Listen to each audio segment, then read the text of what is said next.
দর্শক, জাতীয় পার্টির কেন্দ্রীয় কার্যালয় থেকে আবারও আপনাদের যুক্ত করেছি। যেমনটি আপনারা দেখতে পাচ্ছেন, এখনও মুখোমুখি অবস্থানে বজায় রয়েছে জাতীয় পার্টি এবং গণ অধিকার পরিষদ। পুলিশের একটি ব্যারিকেডকে উপেক্ষা করে তারা এখনও যাওয়ার চেষ্টা করছে জাতীয় পার্টির কেন্দ্রীয় কার্যালয়ের সামনে।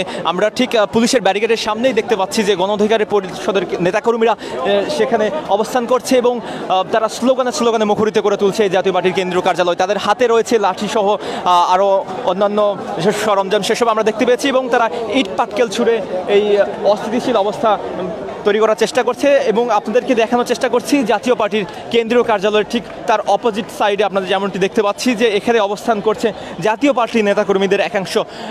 ঠিক আপনার সামনে দেখতে পাচ্ছেন জাতীয় পার্টির নেতাকর্মীদের একাংশ অবস্থান করছে। সেখানে আপনার সেনাবাহিনীর সদস্যরা এখানে যুক্ত হয়েছেন পরবর্তীতে এসে। এর আগে ছিলেন পুলিশের সদস্যরা। তারা এখানে জাতীয় পার্টির যেসব নেতাকর্মীরা রয়েছেন তাদেরকে সরিয়ে নিয়ে যাওয়ার চেষ্টা করছেন এবং কিছুটা সরিয়ে দেওয়ার চেষ্টা করেছেন।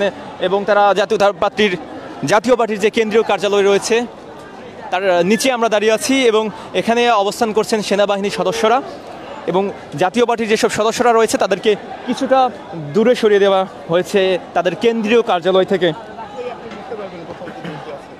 দুই পক্ষই এখন সরঞ্জামাদি সহ অন্যান্য যেসব মারাত্মক জিনিসপত্র রয়েছে সেগুলো সহ সশস্ত্র অবস্থায় রয়েছে।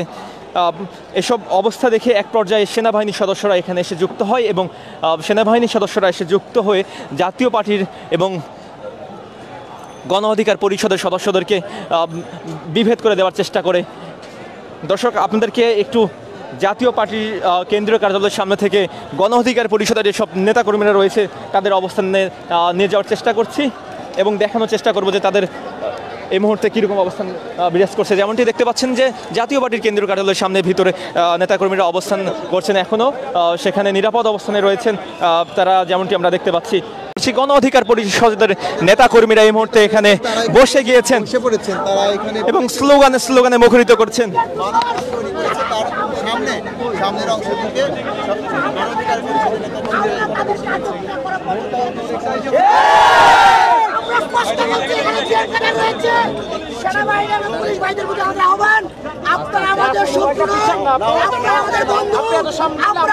সহযোগিতা করতে চাই জিএম কাদেরের নামে এই জুলাই গণঅভ্যুত্থানের এই হত্যা মামলার আসামিকে পুলিশ সেনাবাহিনী যদি প্রোটেকশন দেয় তাহলে জুলাইয়ে যারা রক্ত দিয়েছে আমার ভাইয়েরা তাদের সাথে বেইমানি করা হবে। আমরা স্পষ্ট বলছি, এখানে বসে আছি, যদি জিএম কাদেরকে আটক করে না হয় আমরা এখান থেকে উঠবো না। আমাদের বিক্ষোভ মিছিল ছিল জাতীয় পার্টি সহ আওয়ামী লীগের দূষণদের নিষিদ্ধ, গ্রেপ্তার এবং তাদের নিবন্ধন বাতিলের দাবিতে।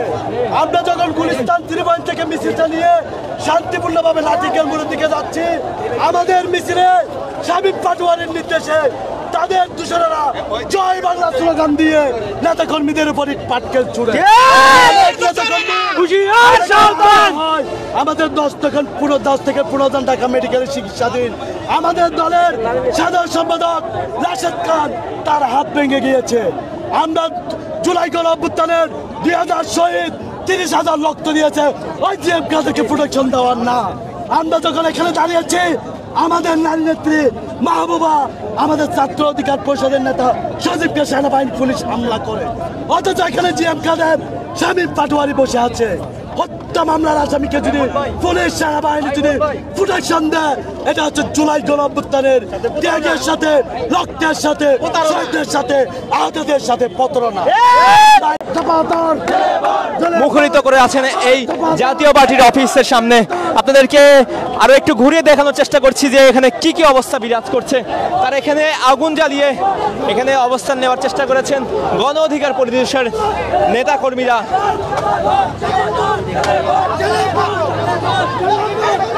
জাতীয় পার্টি এবং গণ অধিকার পরিষদের মধ্যে ব্যারিয়ার হিসেবে অবস্থান করছে এবং জাতীয় পার্টির কেন্দ্রীয় কার্যালয়ের সামনে আমরা দেখতে পেয়েছি যে সেনাবাহিনী অবস্থান নিয়েছে এবং সেনাবাহিনী অবস্থান নেওয়ার পর পরিস্থিতি কিছুটা অনুকূলে এসেছে। এর আগে আমরা দফায় দফায় সংঘর্ষের ব্যাপারটি আমরা দেখতে পেয়েছি।